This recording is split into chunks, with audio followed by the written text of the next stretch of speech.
حضرت ابو ہریرہ رضی اللہ عنہ کہتے ہیں کہ رسول اللہ صلی اللہ علیہ وسلم نے فرمایا، جب میت کو قبر میں دفن کیا جاتا ہے تو دو فرشتے اس کے پاس آتے ہیں، سیاہ رنگ کے نیلی آنکھوں والے۔ ایک کو منکر اور دوسرے کو نقیر کہا جاتا ہے۔ دونوں اس سے کہتے ہیں، تم اس شخص کے بارے میں کیا کہتے ہو؟ وہ کہتا ہے، میں وہی کہتا ہوں جو میں دنیا میں کہا کرتا تھا، کہ وہ اللہ کے بندے اور اس کے رسول ہیں۔ میں گواہی دیتا ہوں کہ اللہ کے علاوہ کوئی معبود برحق نہیں اور محمد صلی اللہ علیہ وسلم اس کے بندے اور رسول ہیں۔ تو دونوں فرشتے کہتے ہیں، ہمیں معلوم تھا کہ تم یہی کہو گے۔ پھر اس کی قبر 70 ہاتھ لمبی اور 70 ہاتھ چوڑی کر دی جاتی ہے اور اس کے لیے اس میں روشنی کر دی جاتی ہے۔ پھر اس سے کہا جاتا ہے، سو جاؤ۔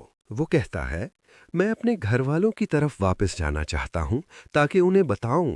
دونوں فرشتے کہتے ہیں، دلہن کی طرح سو جاؤ جسے اس کا محبوب ہی اٹھاتا ہے، یہاں تک کہ اللہ تعالیٰ اسے اس کی آرام گاہ سے اٹھا لیتا ہے۔ لیکن اگر وہ منافق ہو تو وہ کہتا ہے، میں نے لوگوں سے سنا تھا کہ وہ ایسا کہہ رہے تھے تو میں نے بھی وہی کہہ دیا، مجھے معلوم نہیں۔ تب دونوں فرشتے کہیں گے، ہمیں معلوم تھا کہ تم یہی کہو گے۔ پھر زمین سے کہا جائے گا، اس پر تنگ ہو جاؤ۔ تو زمین اس پر اس طرح سمٹ جائے گی کہ اس کی پسلیاں آپس میں مل جائیں گی اور اسے اس قبر میں عذاب دیا جاتا رہے گا، یہاں تک کہ اللہ تعالیٰ اسے اس جگہ سے اٹھائے۔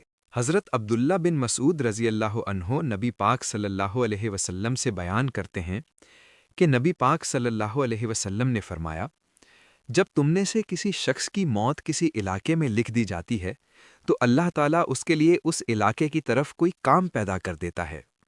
جب وہ اپنے مقام کی انتہا تک پہنچ جاتا ہے تو اللہ تعالیٰ اسے وہیں فوت کر دیتا ہے، اور قیامت کے دن زمین کہے گی، اے رب، یہ وہی بندے ہیں جنہیں تو نے میرے پاس امانت رکھا تھا۔ حضرت عبداللہ بن عمر رضی اللہ عنہ سے مروی ہے کہ نبی پاک صلی اللہ علیہ وسلم نے فرمایا، 3 آدمی ایسے ہیں جن کی طرف اللہ تعالیٰ قیامت کے دن رحمت کی نظر سے نہیں دیکھے گا: اپنے والدین کی نافرمانی کرنے والا، ہمیشہ شراب پینے والا، اپنی دی ہوئی چیز پر احسان جتلانے والا۔ اور 3 لوگ جنت میں داخل نہیں ہوں گے: اپنے والدین کی نافرمانی کرنے والا، دیوش بے غیرت شخص، اور مرد کی مشابہت کرنے والی عورت۔